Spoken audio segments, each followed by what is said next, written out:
Ya inicia Zona 8, Tertulias y más.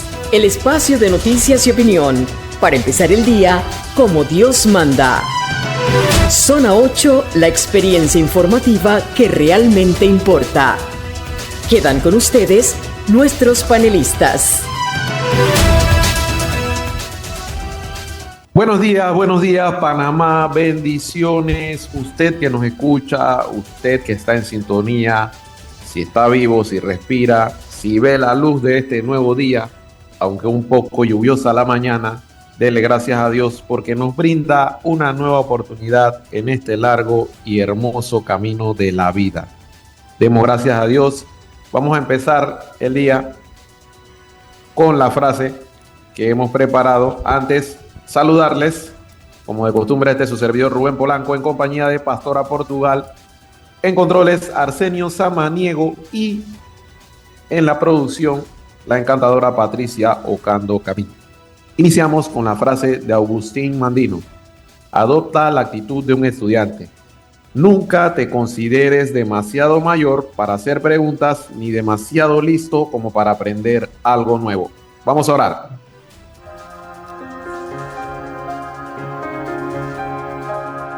Bajo tu amparo nos acogemos, Santa Madre de Dios.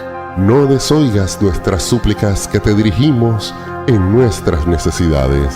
Antes bien, líbranos de todos los peligros, Virgen gloriosa y bendita. Amén.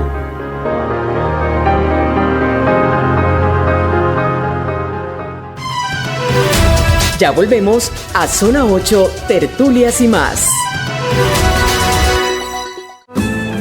El metro que me ahorra el tranque fue posible con los aportes de tu canal.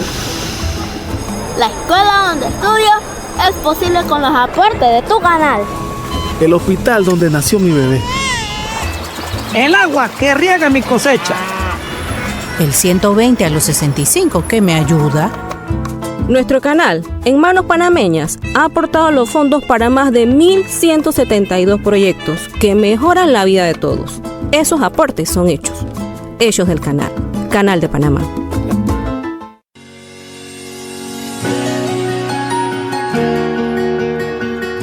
Despertar Empresarial, espacio dedicado a hombres y mujeres dedicados al emprendimiento. Bueno, hoy es día de emprendimiento. Y sea cual sea tu emprendimiento, hay un sitio en Instagram de una chica que se llama Diana Day.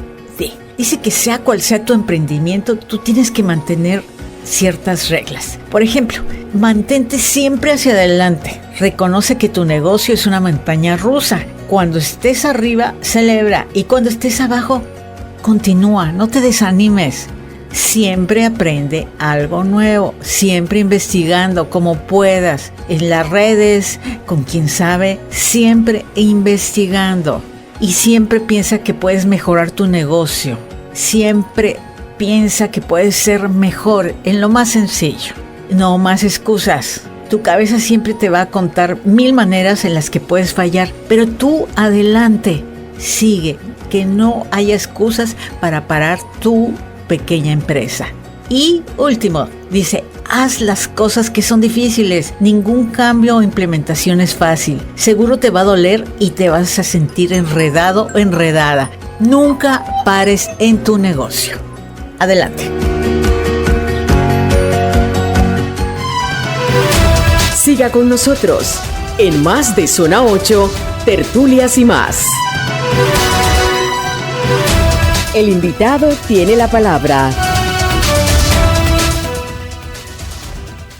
Gracias a todos los que nos sintonizan, recordándoles a los oyentes que pueden reportar su pregunta, su comentario o reportar su sintonía al 6392-8204, nuestra línea de WhatsApp 6392-8204.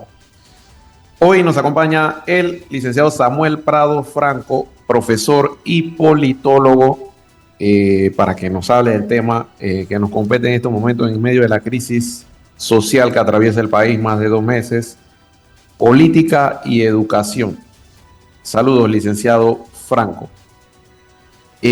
¿Cómo o que nos desarrolle, nos amplíe en detalle cómo la política o las situaciones sociales también pueden afectar o están afectando la educación panameña, que de por sí ya venía un poco golpeada por el pasado reciente de lo que aconteció con la pandemia.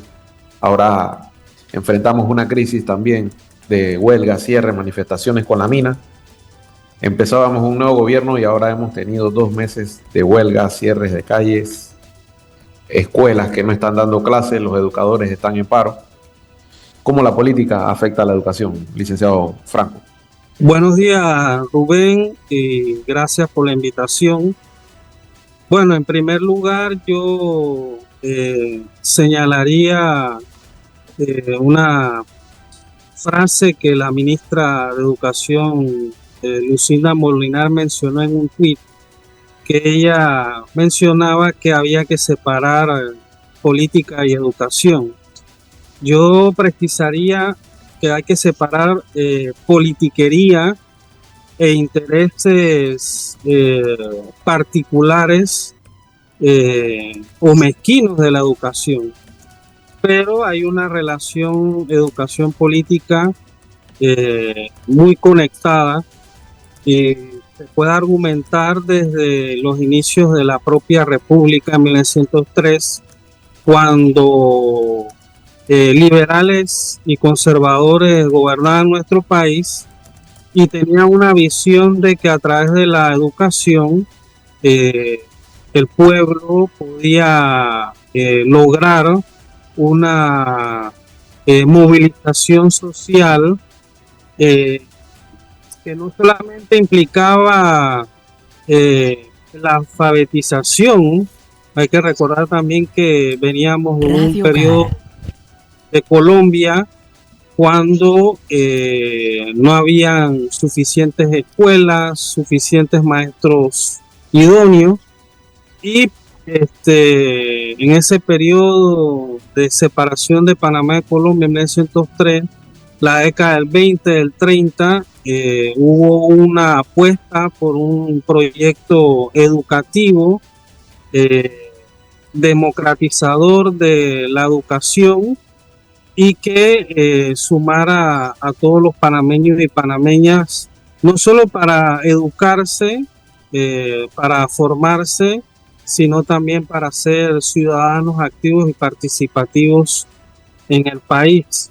Entonces, yo diría que es la separación de la politiquería de la educación, pero hay que entender que debe haber políticas educativas, que es lo que no hemos visto durante décadas, desde la fallida reforma educativa en 1979 hasta la fecha.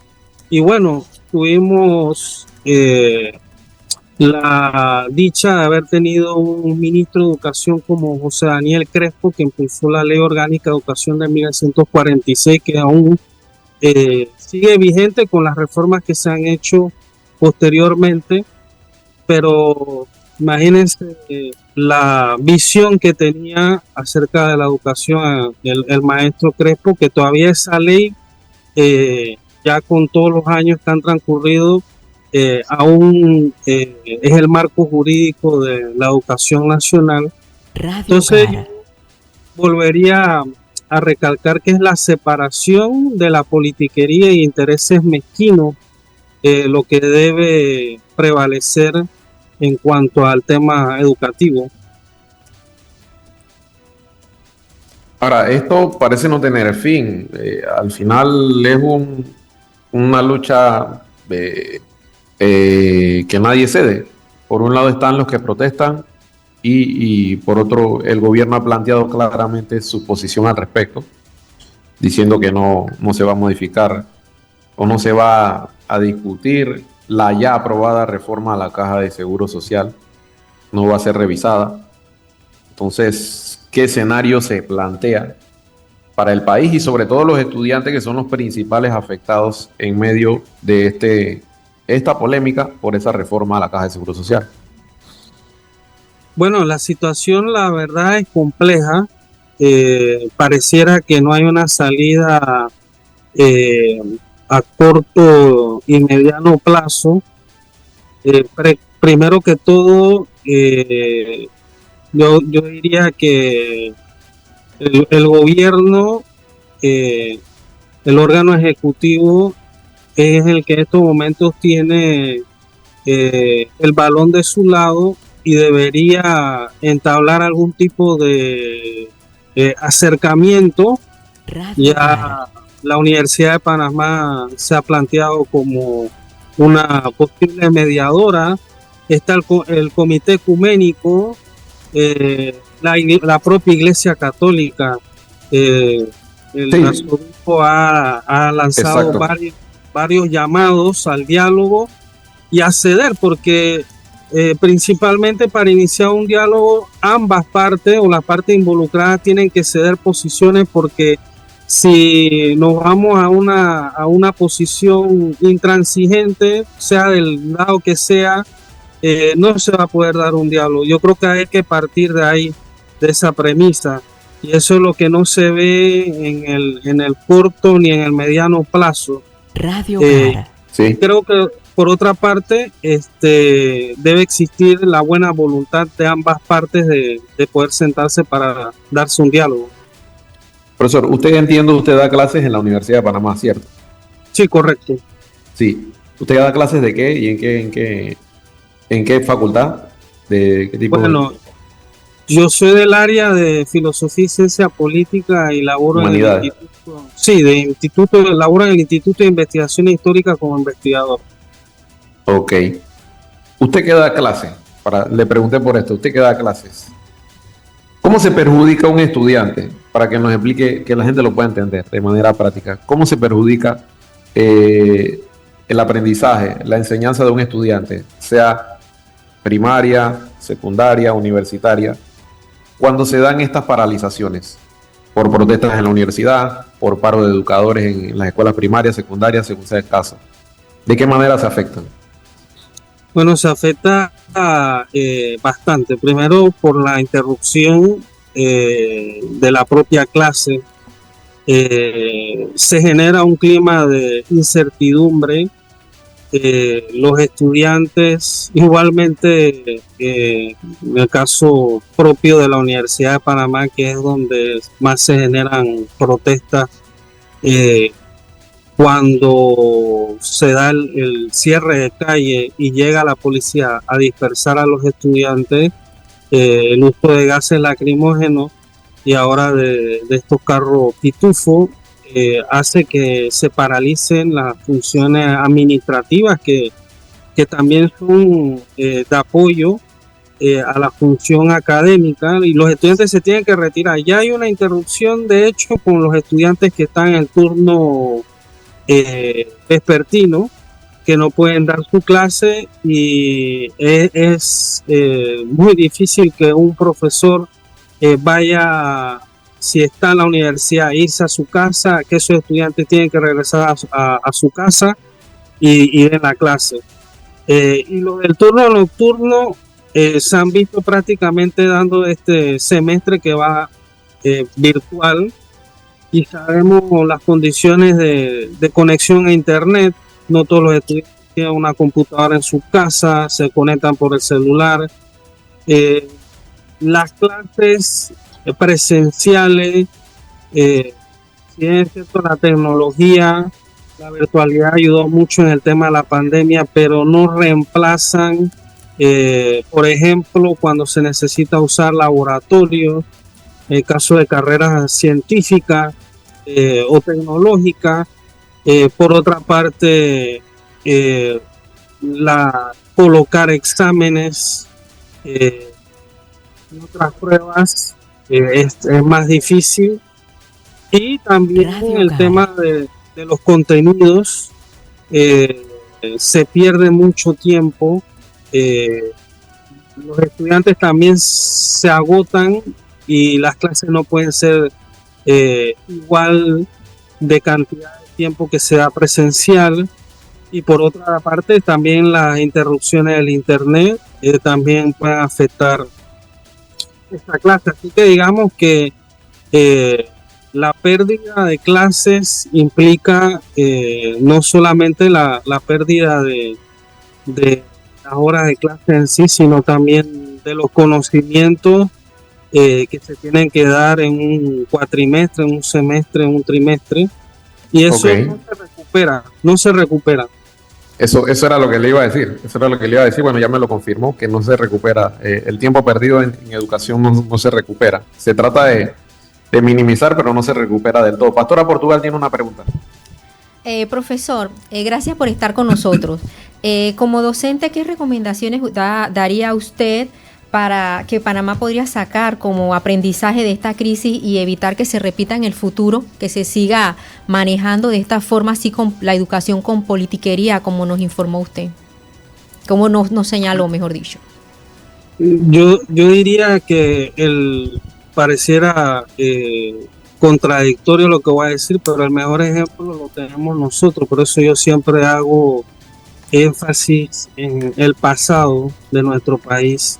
Tuvimos una serie de ministros de educación que tenían la puerta abierta de su despacho para dialogar con los colegas docentes. Igualmente también los docentes, no digo que los que ahora no lo tengan, pero como toda familia hay cosas que hay que mejorar y que cambiar. Y también que los colegas docentes siempre tienen que tener un compromiso más allá del aula de clase. El docente tiene que ser ejemplo 24 horas al día donde esté, impartiendo o no impartiendo clases. Así como el sacerdote en los pueblos, en las comunidades, es un referente, el educador lo debe ser. Y por otra parte también creo que hace mucha falta que los estudiantes tengan la oportunidad de organizarse, no organizarse para crear conflictos, pero sí para también debatir, expresar sus ideas. Creo que eso también se ha perdido, y esa conexión de la escuela con la comunidad. La escuela no solamente es el edificio donde se imparten clases, la escuela debe ser un centro de reunión de los padres y las madres de familia, que también tienen que tener un compromiso con sus hijos y no ver la escuela como si fuera una mera guardería. Ese tipo de cosas no se van a resolver precisamente en la huelga en que estamos, sino en un proceso en que la comunidad educativa debe participar. Ok, agradecemos al licenciado por su respuesta. Vamos a ir a una pausa y vamos a volver nuevamente para continuar la entrevista con el licenciado Samuel Prado Franco, y le vamos a adelantar la siguiente pregunta que nos va a responder después del cambio, desde su punto de vista, o cómo ve, mejor dicho, el papel de la juventud en esta crisis, especialmente estudiantes y jóvenes profesionales. Le dejamos la pregunta allí para que la piense. Vamos a una pausa y volvemos con la respuesta del licenciado profesor y politólogo Samuel Prado Franco. Pausa y volvemos. Ya volvemos a Zona 8, Tertulias y más. Conmemorando su 50 aniversario, la campaña arquidiocesana sale nuevamente a las calles. Del 15 al 17 de agosto, jóvenes voluntarios identificados de 95 parroquias estarán presentes en tu comunidad. Desde San Carlos hasta Tortí, tu contribución permitirá impulsar las obras de evangelización y el sostenimiento de nuestros sacerdotes, religiosas y misioneros. Llena la alcancía de amor y comparte esta bendición que nos permite seguir la obra evangelizadora. 50 años comprometidos por el bien común. Iglesia, eres tú. Siga con nosotros en más de Zona 8, Tertulias y más.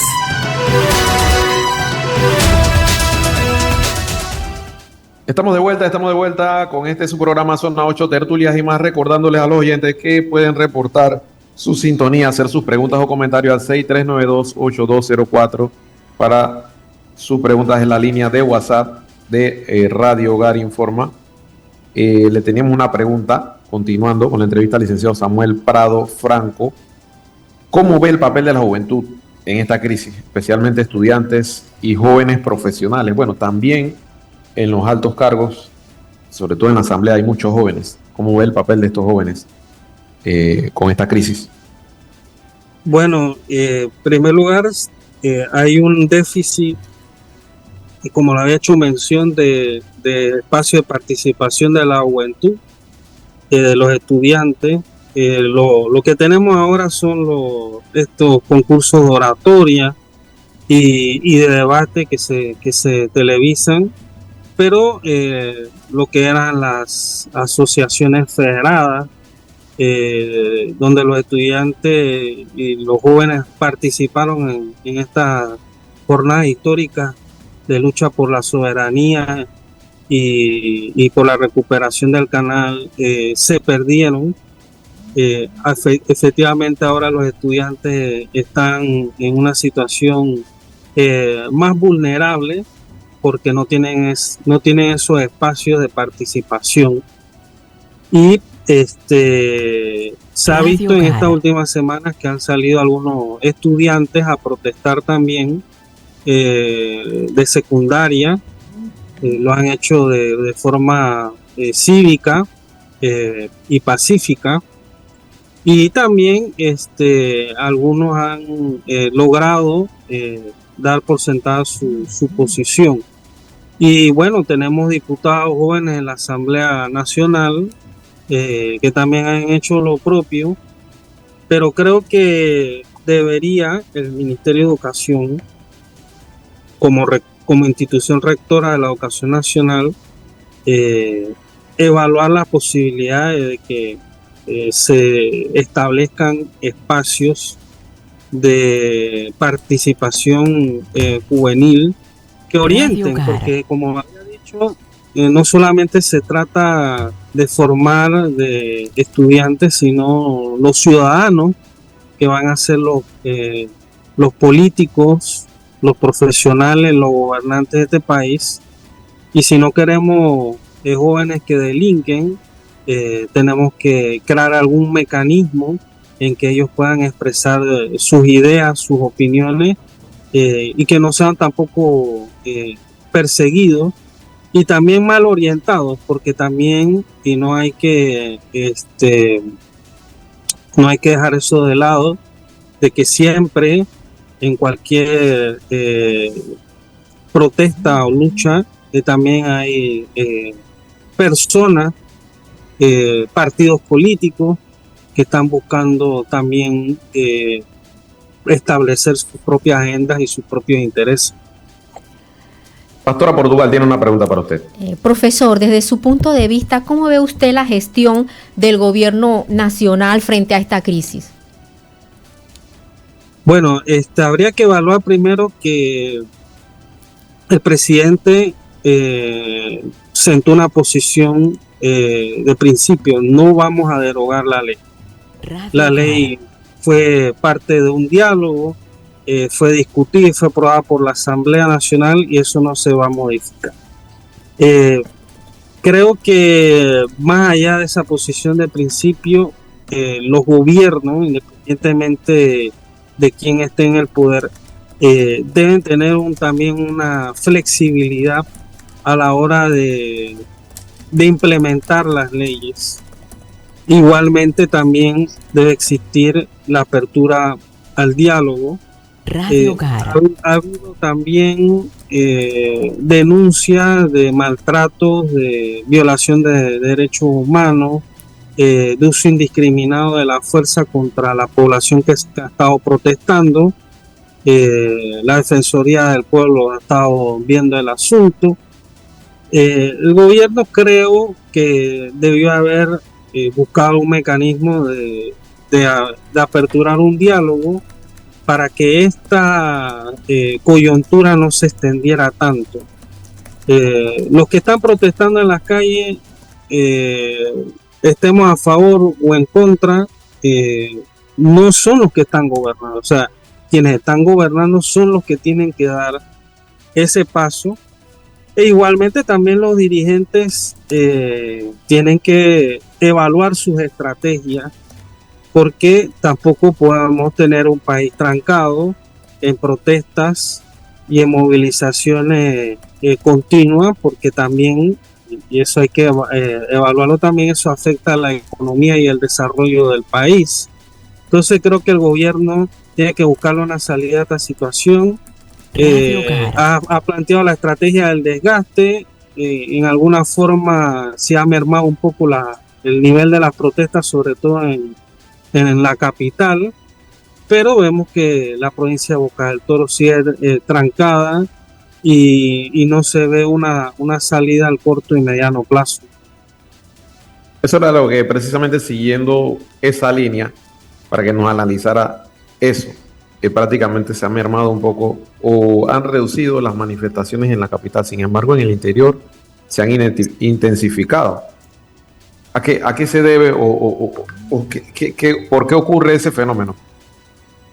Bueno, hay que primero que evaluar que las provincias están más carentes del apoyo gubernamental o de salidas a la crisis económica que se está viviendo, y por ejemplo, los gremios docentes son muy fuertes en la provincia de Veragua, los trabajadores bananeros en la provincia de Bocas del Toro, los pueblos indígenas organizados en la provincia de Chiriquí, y que son los que están, sobre todo los pueblos indígenas, son los que están más apartados del desarrollo económico y social del país, más carentes de oportunidades. Lo digo con propiedad porque me tocó dar clases en la provincia de Chiriquí, en el área comarcal, y los estudiantes hacen un enorme esfuerzo para estudiar, caminan largas jornadas por caminos de tierra, y las condiciones de la escuela no son las más óptimas, ni tan siquiera hay electricidad. Es una desventaja enorme respecto a lo de la capital. Entonces digamos que la situación de esas personas los hace efectivamente protestar con más vehemencia, porque sabemos que gobierno tras gobierno hay muchas promesas, pero pocas cumplidas. Entonces eso es lo que hace que la movilización y la protesta en el interior del país sea más fuerte que en la capital en ciertas condiciones. Profesor, quisiera hacerle otra pregunta. Me gustaría saber, adelante, pastora. Adelante. Me gustaría saber qué opina usted de esta medida que explicó ayer el señor Contralor de suspender el pago de quincenal a los docentes que están en paro. ¿Considera usted que es una medida apropiada o que es muy estricta? O, a ver, ¿qué me da usted como docente su opinión al respecto? Bueno, el Contralor ha hecho énfasis que descuentos o el no pago del salario es producto de que los docentes estén en huelga. Es una medida drástica, dura, pero el gobierno con esto apuesta también a que los docentes que estén en huelga se desmovilicen por un tema económico. El no tener salario les impide sufragar sus gastos, los compromisos que tengan, y el gobierno en eso ha hecho mucho énfasis de que va a hacer los descuentos a los docentes que no trabajan. Eso puede también causar una molestia a los docentes que estén protestando, pero bueno, está entre el abanico de decisiones que el gobierno está tomando para tratar ya de desmovilizar por completo la huelga docente. Profesor, usted que ha descrito todo este panorama, usted a título personal, ¿qué recomendaría para salir de esta crisis desde su experiencia como experto de la política? Yo diría primero que el gobierno debe evaluar,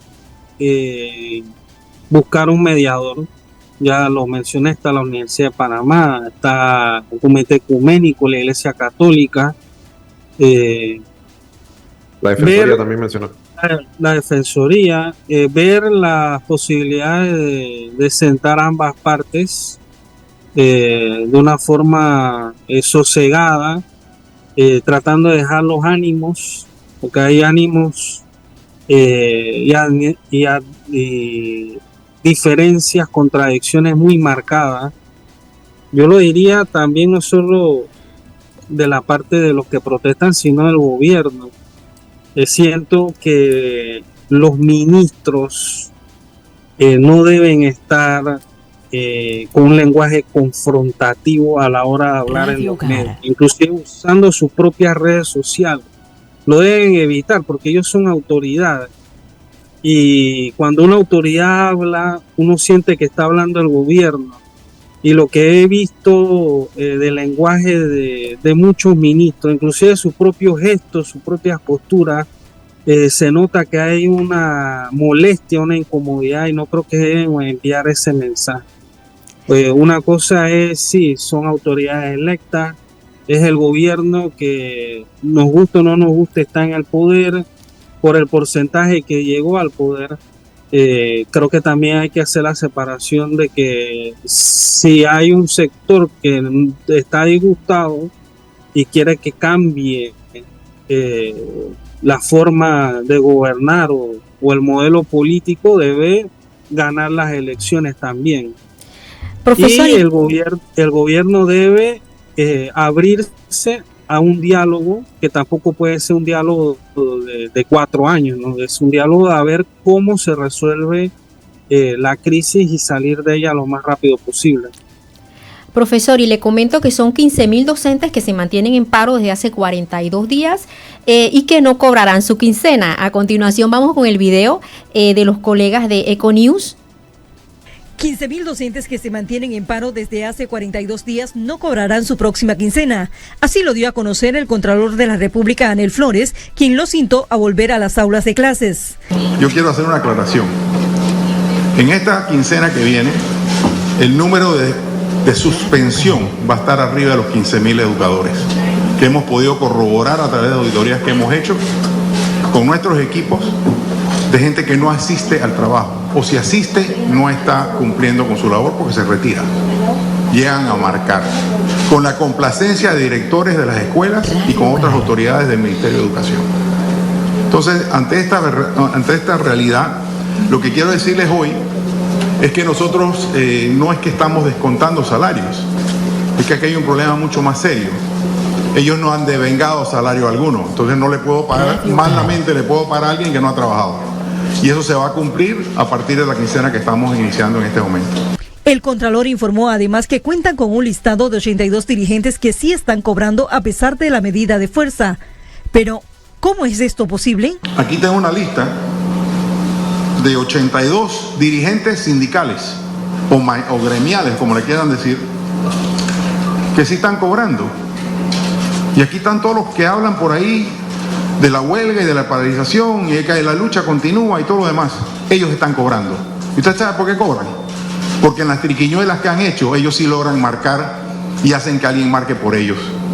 Entonces sí están marcando, ellos sí están cobrando. Y aquí están las listas. Después les vamos a dar los nombres a todos ustedes. Porque este tipo de acciones hay que denunciarlas. Porque ellos están mandando a una gran cantidad de educadores confabulados en temas políticos, más que nada, para que no den clases. Y eso es injusto. Pero ellos sí están cobrando. A los 15.000 maestros y docentes que van a verse afectados con esta medida, les tengo que decir que es un problema muy serio para todos ellos. Sobre estos serios señalamientos a los dirigentes magisteriales, informó que iniciará una auditoría en el Ministerio de Educación.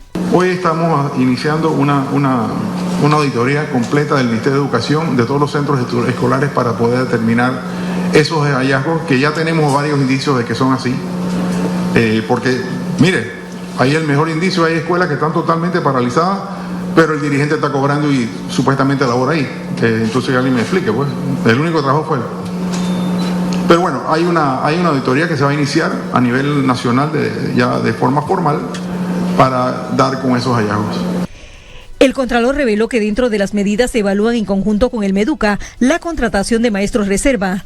Se trata de un total de 17.000 educadores que están a la espera de nombramientos. Hay un banco de datos de 17.000 docentes que están listos en una lista de espera para ser nombrados como educadores. Y simplemente no hay cupo para ellos. Entonces yo creo que hay que reactivar, y esto lo estamos conversando con el Ministerio de Educación, porque yo creo que ya llegó la hora de llamar a esa reserva moral que hay ahí con esos 17.000 personas que están buscando un empleo y que quieren trabajar.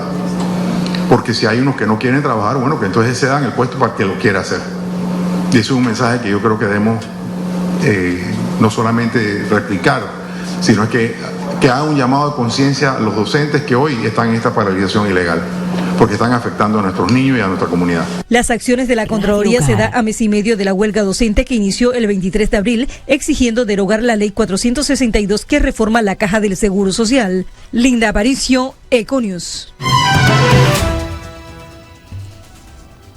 Bueno, es una situación, profesor, que decir, bueno, se le suspende el salario a 15.000 docentes que pareciera van a ser cesados de sus funciones dentro del sistema educativo, y a su vez se anuncia se van a contratar nuevos docentes que vendrían a reemplazar a estos docentes que en todo caso pasarían a la lista de desempleados. Así es. Lo que el escenario que se plantea a nivel educativo en el ámbito de los docentes y ya no de los estudiantes, que también están siendo afectados en el proceso de enseñanza-aprendizaje que se mantiene interrumpido.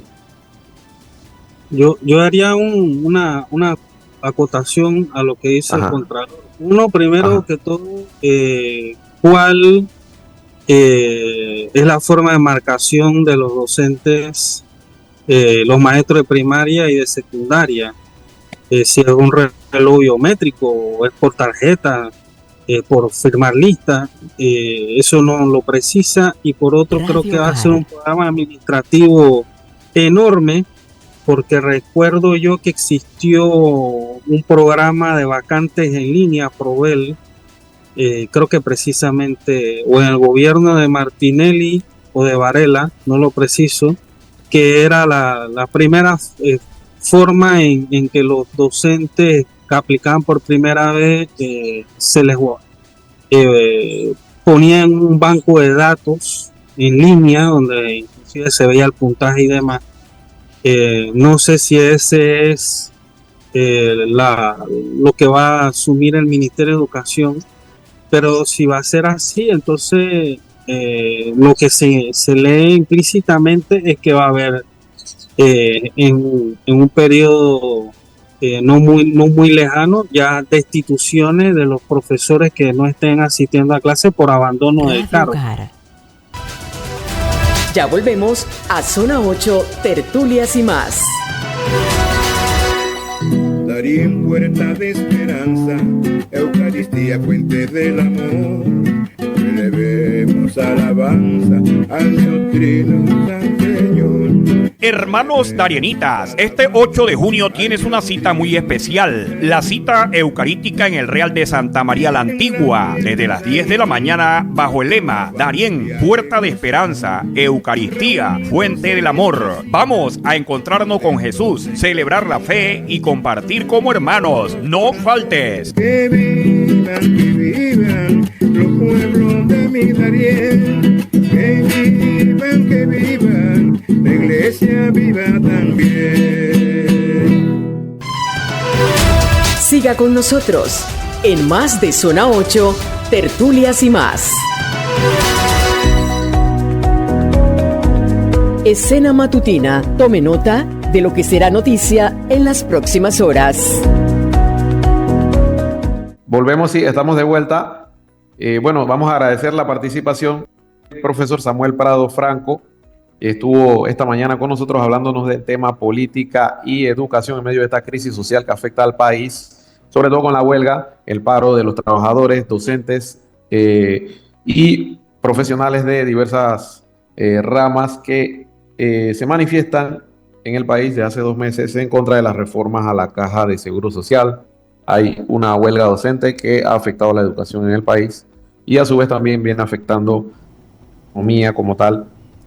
Así es que agradecemos al profesor Samuel Parado Franco por sus valiosos aportes. Vamos a continuar con más información. Rubén. Y tenemos que Sí, dígame, pastora, le escucho. Casualmente dio a informar que tras un mes de inicio de la aplicación del decreto ejecutivo número 11 de febrero de 2025, que sanciona a los conductores por cometer la infracción 71 del reglamento de tránsito con una multa de $10 por transitar los corredores norte y sur con saldo insuficiente, la empresa nacional de autopistas ENA reportó una disminución en la morosidad que mantienen los conductores con la institución. Escuchemos el reportaje con nuestros colegas de Econews. La empresa nacional de autopistas reportó una disminución en la deuda de usuarios por transitar por los corredores. Ciara Morris con el detalle. Ante el inicio de la aplicación del decreto ejecutivo número 11 de febrero de 2025, que sanciona a los conductores por cometer la infracción 71 del reglamento de tránsito, con una multa de 10 balboas por transitar los corredores norte y sur con saldo insuficiente, la empresa nacional de autopistas ENA reportó una disminución en la morosidad que mantiene a los conductores con la institución. A la fecha, esa deuda asciende a $17 millones. Sin embargo, el último mes registraron pagos y regularizaciones de usuarios por el orden de los $200,000. El comportamiento ha sido muy bien aceptado por los usuarios. Hemos logrado disminuir la deuda en $200,000 en aproximadamente un mes. Ya ha transcurrido el decreto, ha tenido muy buena aceptación, como le acabo de comentar, y seguimos mejorando ciertos aspectos para los usuarios, para que tengan mejores canales de pago de los saldos que tienen con nosotros aquí en ENA, ¿no? Autoridades hicieron un llamado a usuarios que insisten en transitar los corredores sin saldo, ya que serán multados por la Autoridad de Tránsito y Transporte Terrestre y no podrán generar su paz y salvo para revisados y otros trámites como licencias. Este decreto nace de febrero de este año, donde todo aquel que tenga una deuda con ENA no puede desarrollar ningún trámite en la Autoridad de Tránsito. La idea es que tengamos conductores responsables en la vía y que estos conductores puedan cumplir con todas sus obligaciones. Otro caso es el tránsito de conductores sin una cuenta Panapaz. Se está haciendo una gestión de llamadas a estos usuarios que nosotros le llamamos usuarios no afiliados al sistema Panapaz. Son aproximadamente 285,000 matrículas que están pasando por los corredores sin estar afiliadas, y los estamos ubicando y ellos también se están acercando donde nosotros, están pagando la morosidad que ya tenían. ENA identificó 185,000 placas con morosidad a Panapaz, mientras que destacó a 385,000 usuarios afiliados que sí mantienen saldo positivo. Lo que te quiero decir con esto es que al final el 70% de los usuarios que están afiliados se manejan de forma correcta. El 30% lo están haciendo con saldos insuficientes, pero eso lo vamos a ir mejorando con la ayuda de los usuarios. A diario transitan 350,000 usuarios por los corredores norte y sur. Ciara Morris, Econews. Oiga, interesante esto, porque fíjese uno que cada uno tiene su vehículo y a mí me toca pasar por esos corredores eventualmente. Mismo. Sí, qué bien que sí, Rubén, qué bien que se está bajando la morosidad. El asunto es que sí es cierto, o sea, yo veía a veces el carro que va delante de mí va pasando y no le levanta la baranda, y cuando pasas y vas a ver 100 y tanto de deuda, 200 y tanto, 300, y yo no le puedo mentir, yo lo he visto. No es que me están contando o que otro me dijo, no, yo los he visto. O sea, yo creo que eso era demasiado. Yo puedo entender que, bueno, un día por X o Y motivo se te olvidó, se te pasó, tenías un saldo negativo de, qué sé yo, $2, $3, $4, hasta $5. Pero de 100, 200, $300. Hubo hasta 500, Rubén.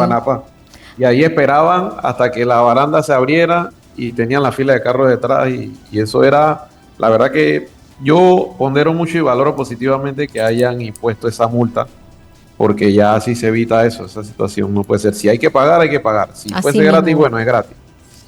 Vamos a continuar con más información, porque hasta el 31 de diciembre próximo, 746 empadronadores deberán censar a más de 39,000 empresas del país para captar información estadística que permitirá actualizar la información sobre la estructura productiva nacional.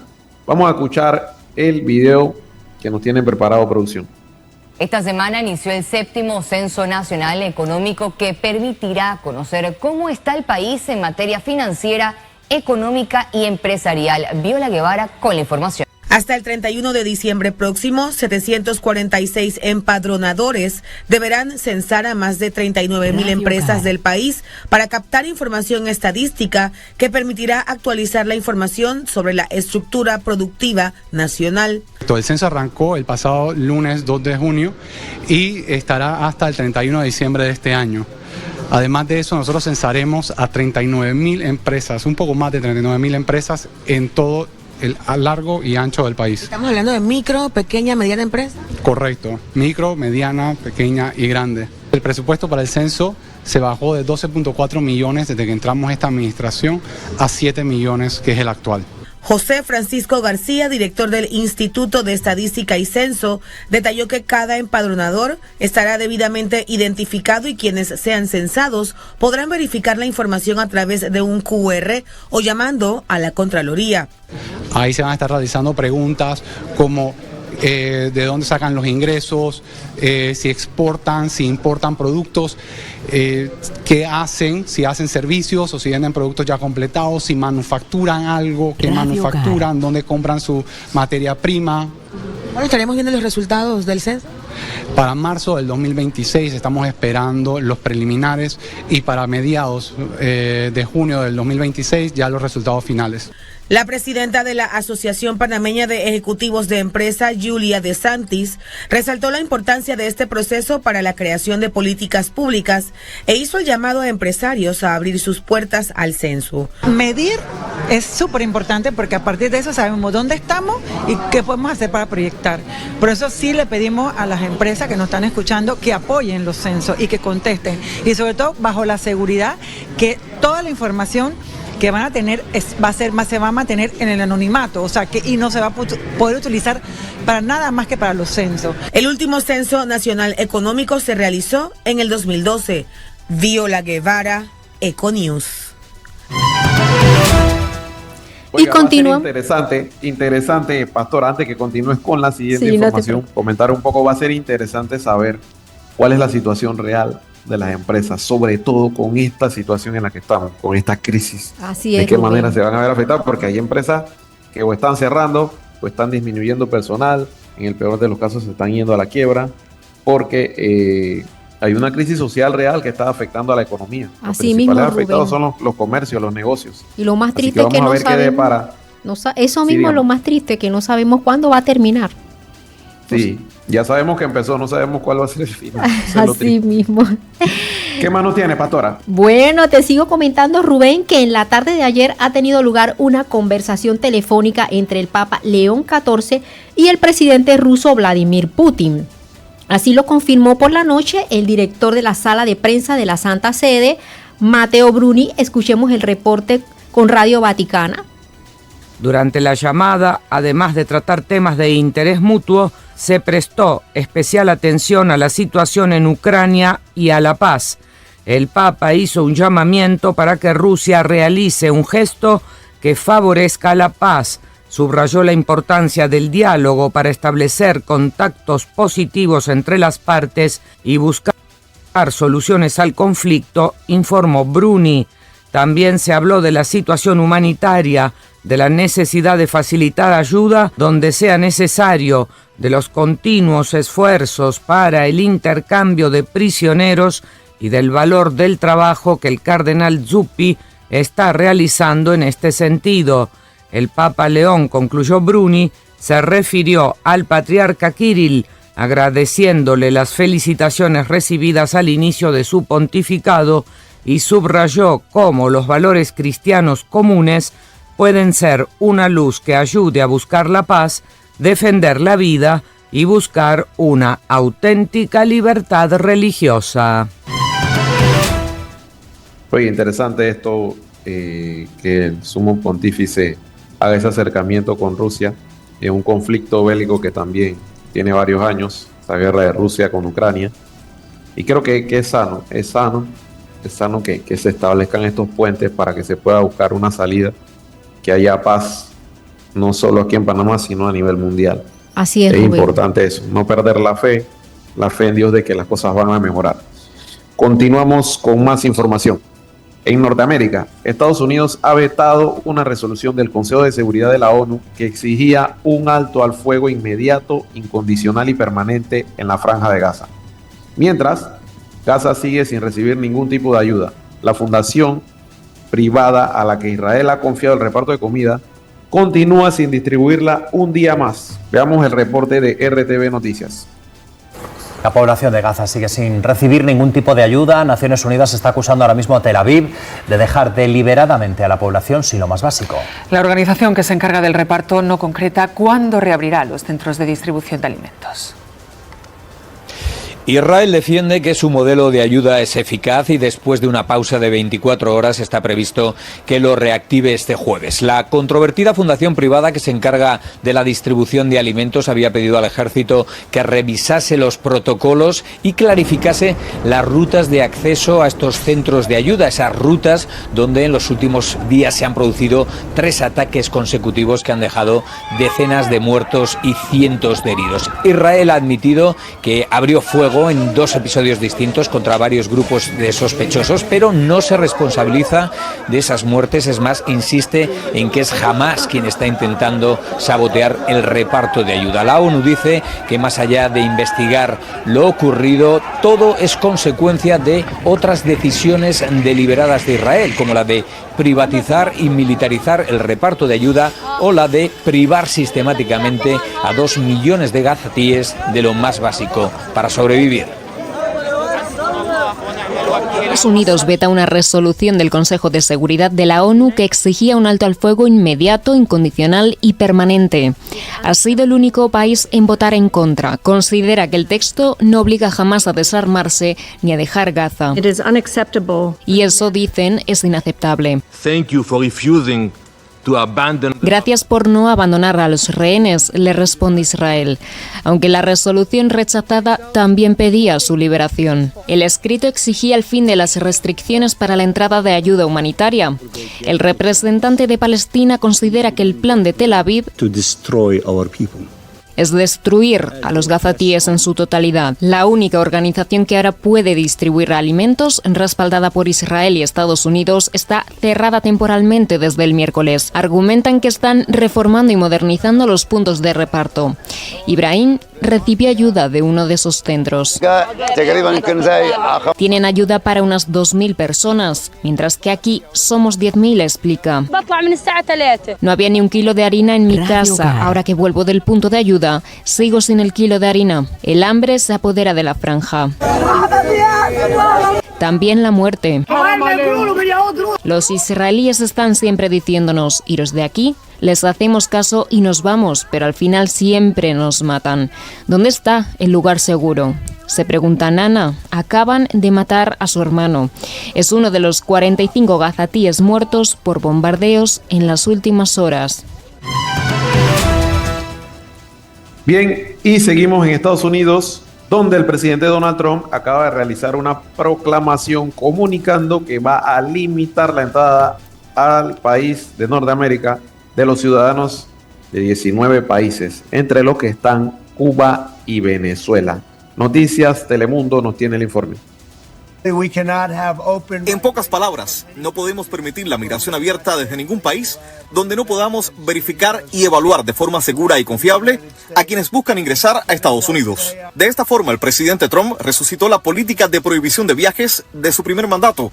Esta vez la lista incluye una docena de países con restricciones totales y otros 7 con restricciones parciales, entre ellos Cuba y Venezuela. A raíz del reciente ataque terrorista en Colorado, entonces están justificando con la seguridad nacional y todo lo que ha sucedido hasta el momento. En el caso específico de Cuba, el presidente Trump dijo que se trata de un estado patrocinador del terrorismo, que no coopera ni comparte suficiente información policial con Estados Unidos. Sobre Venezuela, argumentó que carece de una autoridad competente para emitir pasaportes o documentos civiles. Para los ciudadanos de ambos países, quedará prohibida la entrada con visas de negocio, turismo, estudiantes y de intercambio cultural. Las personas que tengan una visa válida al momento que entre en vigor esta proclamación sí podrán entrar a los Estados Unidos. Hay otras excepciones.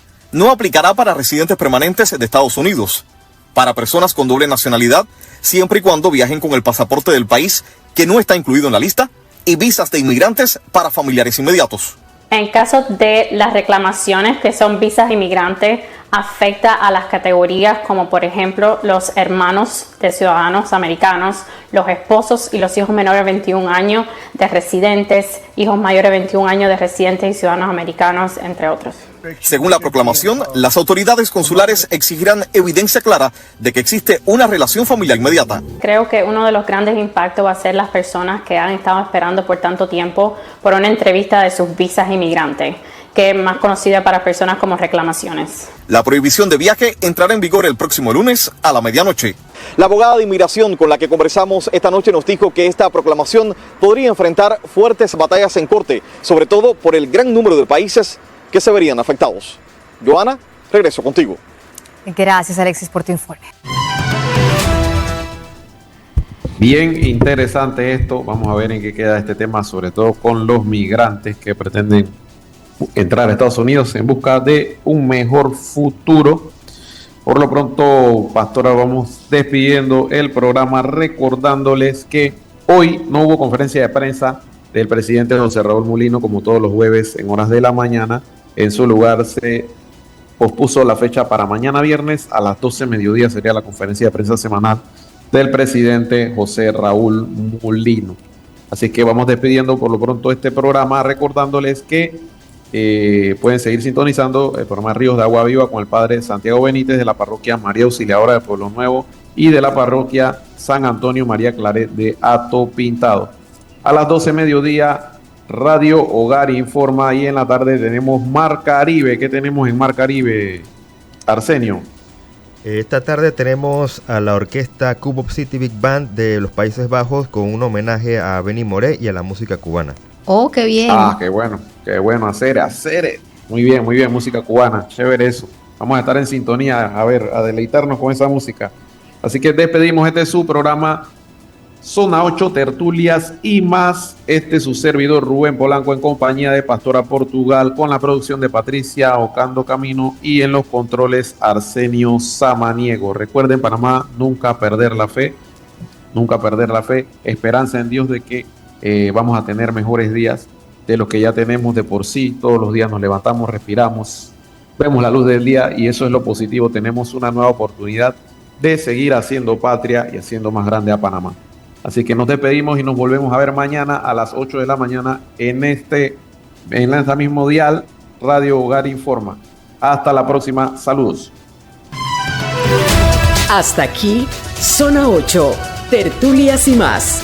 El espacio de noticias y opinión para empezar el día como Dios manda. Les esperamos en la próxima edición de Zona 8, tertulias y más.